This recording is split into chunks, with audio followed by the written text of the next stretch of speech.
Hey, how's it going? Brox and Max, welcome to the channel. Today is a rain day. Gonna be working on this Mack MC. I have a whole bunch of other videos on there. I see some people commented saying, what are you doing with it? And I guess I'm out of touch with everything that you've done so far. Well, in this video, I will be putting all the links in the description so you can see every single video that I've done to this thus far. Not every single one, because I didn't start YouTube that far back when I started working on this, but the other videos will give you the idea of what I'm doing and what my whole intention is. So, hope you enjoy, and as always, like and subscribe. And if you don't want to subscribe, that's still okay, because YouTube watches you. Kind of like Uncle Sam up there. They're gonna let you know what you're watching and say, hey, by the way, Brox and Max put up another video, even though you're not subscribed. So subscribe or not, that'd be great. Hit a like every once in a while. And check out all the other stuff that I got going on. Trucks and stuff that I collect and stuff that I found along the roadside or auctions or whatever. So tune in and enjoy all the footage. My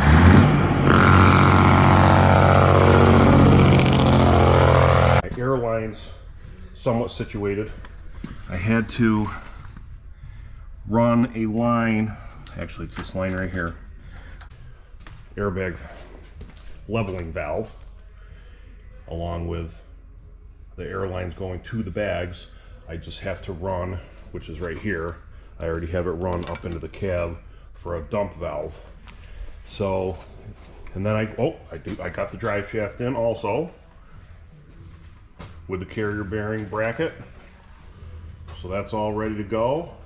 I got the fuel filter installed. This is the primary, the secondary is up underneath the engine, which is kind of ridiculous to do a maintenance on it, but that's another story. And I have it all primed up, got fuel in it. I just have some loose ends to take care of, battery cables, clutch cable bracket, and just some buttoning up quick to be able to fire this thing. But when I did use this port, the plug would not come out. It was a nice sharp square plug, so I put my square socket on there and I literally rounded it off. I couldn't believe that it would not come out, and I didn't want to heat it because I didn't want to destroy all the nice paint that I just put on there. It was just an afterthought of using that port. So I ended up having to do is, here is the thread that went into the tank, and then it actually fit on there perfectly. I screwed in a threaded nut. I think this is an 1.1/8 nut, so a 3/4 nut. And then when I turned it all the way in until I could feel it strip, I put on a nice beetle weld on there. And as I was welding it, it gets red hot, and you could hear clickety clack and all sorts of things and molecules moving when heat is put to the metal. And it didn't hurt the paint. Let it cool for a minute, spun right out with a wrench. So I got lucky on that one. I was afraid I might have to drill it out. But project's coming along good. I'm getting excited. I haven't heard this thing fire up in a while now. Getting there.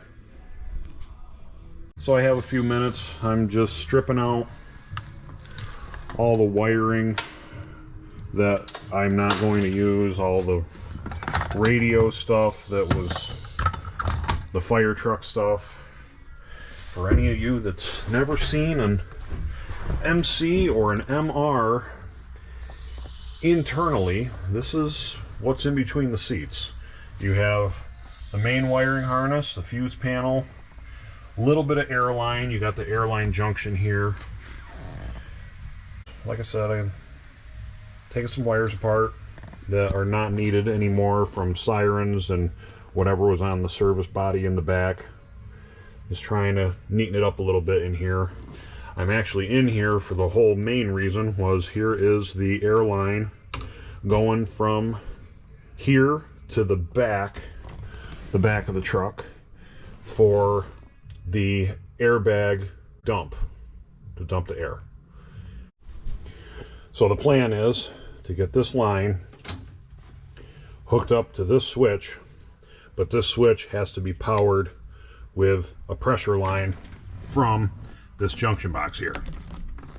I already have a socket on there, and it's a square or a 4-point plug, and I couldn't really find the exact ratchet that I wanted to use, so I pulled in my toolbox and I found this thing that I bought a long time ago, and I thought, well, it's better than nothing.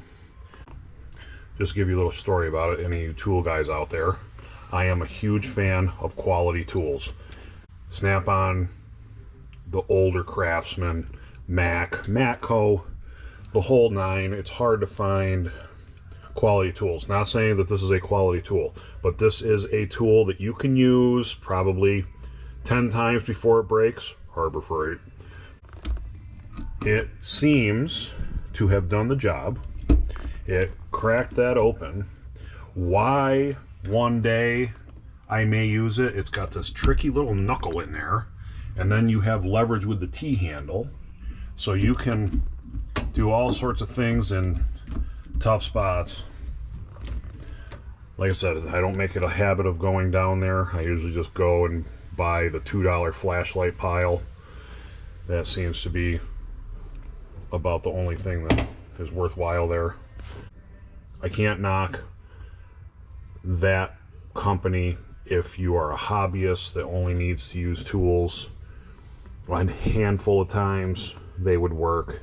Longevity wise, I can't say for sure. You're just going to have to stay tuned and find out. And once I'm done with that, I am going to keep on going with the rest of the steps with this truck. I still have to put battery cables on it.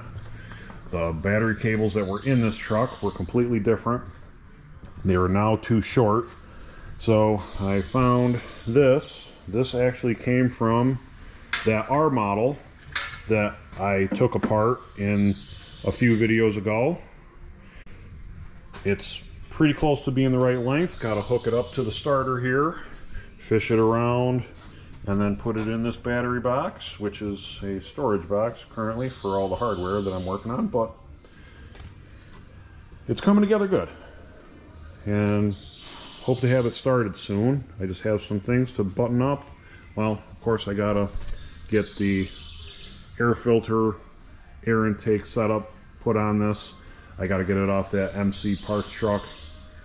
The last 15 minutes of my life that I'll never get back. My choice is to put the dump switch in this hole.